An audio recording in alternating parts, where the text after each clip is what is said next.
This is an instructional video about audio processing with the focus comparing analog and digital sound. As humans, we see the world in analog. Everything we see and hear is a continuous transmission of information to our senses. This continuous stream is what defines analog data.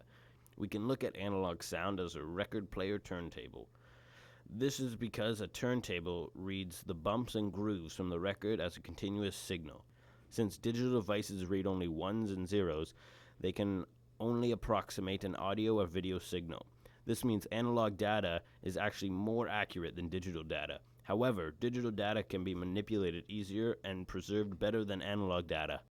Sound is a pressure wave. By creating an analogous representation of the original pressure wave, we are able to record and play back sound. This is why we refer to the sound as analog.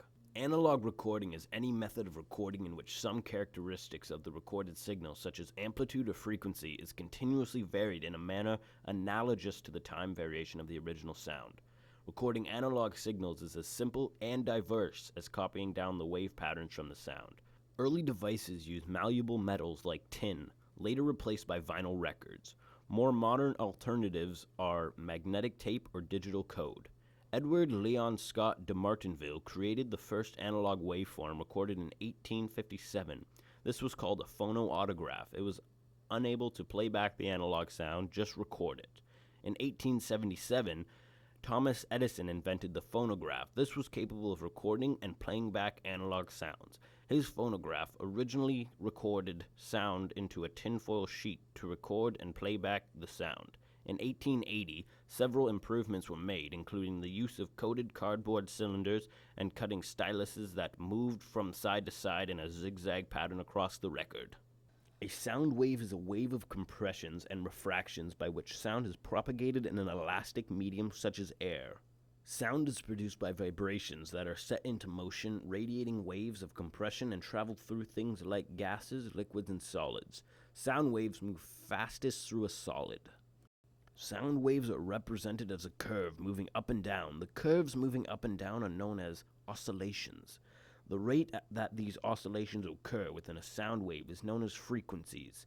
Hertz is the measurement in which we measure frequency. Hertz means per second. The two different types of sound waves are transverse wave and longitudinal waves. A transverse wave is when the particles within a sound wave move at a right angle to the wave, whereas a longitudinal wave is when the particles move parallel right to left with the wave. The human hearing range is 20 to 20,000 hertz. When a sound is lower than 20 hertz, it is extremely hard to hear. 20,000 hertz is too high-pitched for the human hearing to be able to hear.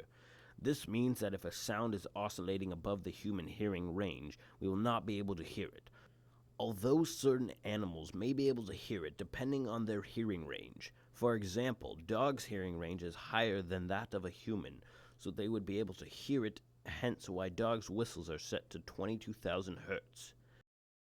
Digital sound is essentially digital data. Digital data is a way of storing values in binary form. Each data point is comprised of ones and zeros, so it can be recognized by digital file formats. Digital sound is recorded by capturing many snapshots of sound. When these snapshots are played in sequence, the human ear hears them as one continual sound. Looking at this sound wave, we can see the digital and analog signals. The blue analog signal is one continuous line, whereas the red digital samples are points throughout the wave. In digital data, the number of bits recorded in each sample is referred to as bit depth, which corresponds to the resolution of each sample. A CD, for example, has a sample rate of 44.1 kilohertz, which means that for every second of audio, 44,100 unique samples are used.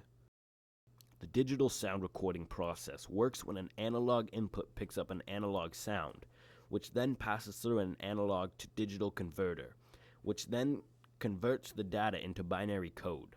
For playback, the process is reversed. The binary code is converted into an analog signal and played through a speaker. The quality of digital sound is dependent on the number of samples per second. The more samples, the closer the sound will be to the original source.